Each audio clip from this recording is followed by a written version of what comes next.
What is going on, everyone? Welcome to your 5th Java game development tutorial, and in this tutorial we're going to be working with our main method here and actually building some stuff to actually display what we've been working for in the last couple of tutorials.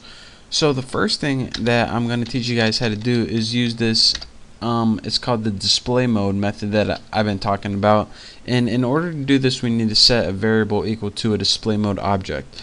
So go ahead and put display mode and name it DM or something simple and set it equal to new display mode, just like that. Now display mode is going to take 4 parameters. The first 2 parameters are your resolutions, and this is going to be 800 by 600, and this is your X and Y. Now your third parameter is your bit, pretty much your bit depth, and this means it's either can be 8, 16, or 32. To be safe, just go with 16 right here. It's not too many colors, but it's a lot faster than it would be if it was 32. And the last one is your refresh rate, and this means how many times your monitor refreshes. And what you commonly do here is put display mode dot refresh rate unknown, just like that. And it should pop up if you're using Eclipse, and this means I don't know what my refresh rate is, and you know, it says it right there, value of the refresh rate if not known, and we don't know. It's not going to matter really.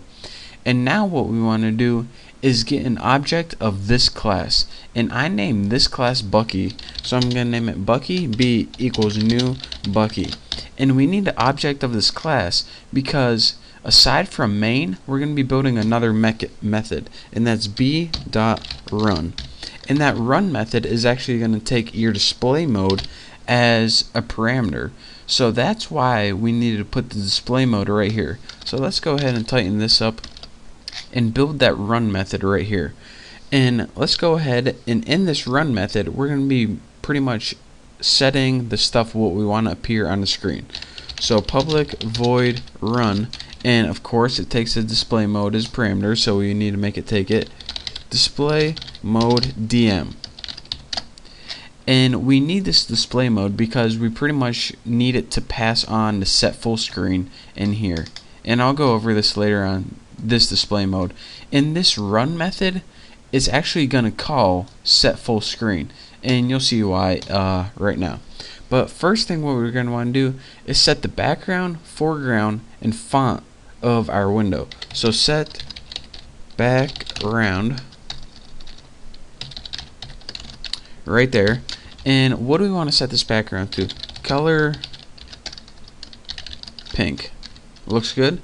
And now that we got our background is going to be pink, let's set our foreground right. So set foreground, hopefully I spelled it right, to color.white. There we go. That's a little better. And now what we pretty much have is a pink background with a white foreground. So now all we need to do is pretty much put font on it. So set font, we need something to read, so that's why. And what do we want to put for font? Let's put new font. Let's make it, takes 3 parameters, Arial and font plain and 24. And if you don't know how to use any of these things, then check out my other Java tutorials, but you guys should know how to do this. That's why I'm going through it kind of quick. Scroll up, and now after this what we need to do is we need a screen variable, and what the screen variable is going to let us do is right here. You see we have the screen class right here that we built. So this screen variable is gonna pretty much be a screen object to let us use the methods in here. So go ahead and put screen s equal to new screen, and now we can call any of the methods in our screen class right here. So let's go ahead and do that. The first thing we're going to want to do, remember, is set full screen. Remember we built this method over here to set the window and turn it into a full screen window. So let's go ahead, and we actually need to encapsulate this in try blocks, one of those silly little things, and I'm going to go ahead and catch exception ex and we won't handle it because I don't plan on messing up. And let's go ahead and call s.set full screen. And for your parameters, remember it takes a display mode and a JFrame window. And instead of window, you can just put this. And in case you don't know what the this keyword means, it's pretty much a reference to whatever object you're working on.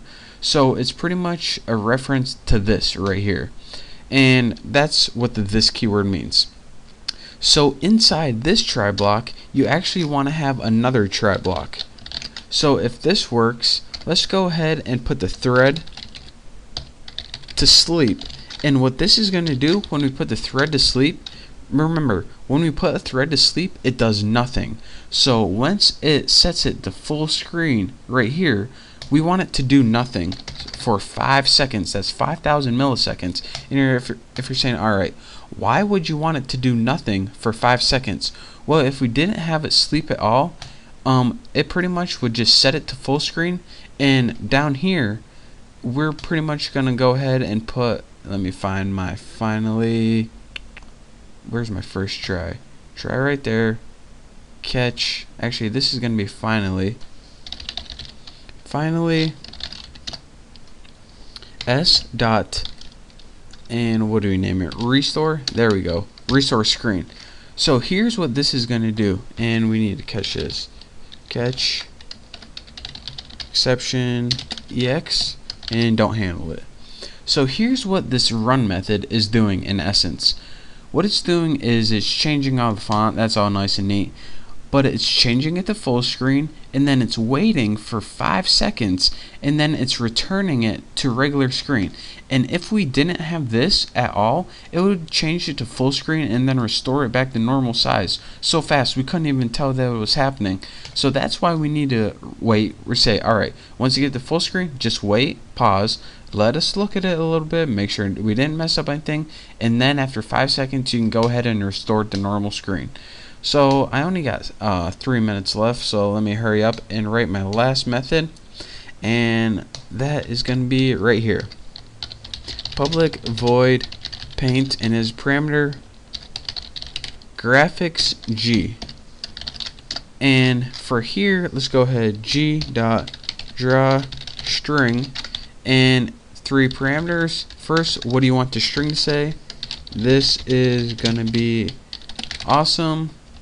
And 2 more are positioning, and we'll put it 200 and 200, so it'll appear somewhere in the middle of the screen. And now what we need to do is end that, and let me just run this to make sure it works. And I know you guys can't see it right now, but my screen just turned pink and it says this is gonna be awesome in pretty much the middle of the screen, and after 5 seconds it stopped. And here is a preview of what it looks like. And I actually, before I made this tutorial, I took a screen capture and I just wanted to test it out on my own real quick to make sure I didn't mess up any code for this tutorial. But this is what's going to look like when you do this exact same thing on your computer. It's going to be a pink screen with no title bars at the top, no scroll bars inside, and it's going to say this is going to be awesome. And now you have just taken over your entire screen, and now we are ready to move on to the next step. So, and the last thing, if you're wondering, why is this paint method happening if we didn't call it anywhere in our program? Actually, we did, not explicitly though. Whenever you make a JFrame, it calls the paint method automatically, and this is because it knows what to paint in it. So, even though we didn't call paint or repaint, it does this once automatically. Anytime you want to call it again, manually, you have to call something called repaint. But for now, I just wanted to build this run method to show you guys here's how you do stuff with the window. In our other class, we're changing it to full screen, making it wait for a little bit, then restoring it to normal size. So now we got all of our screens built. We can begin doing some actually cool stuff that makes a lot more sense. So thank you guys for watching. I promise this is going to get better. Don't forget to subscribe. We're well on our way to making awesome games. Thank you again. Don't forget to subscribe, and I'll see you next time.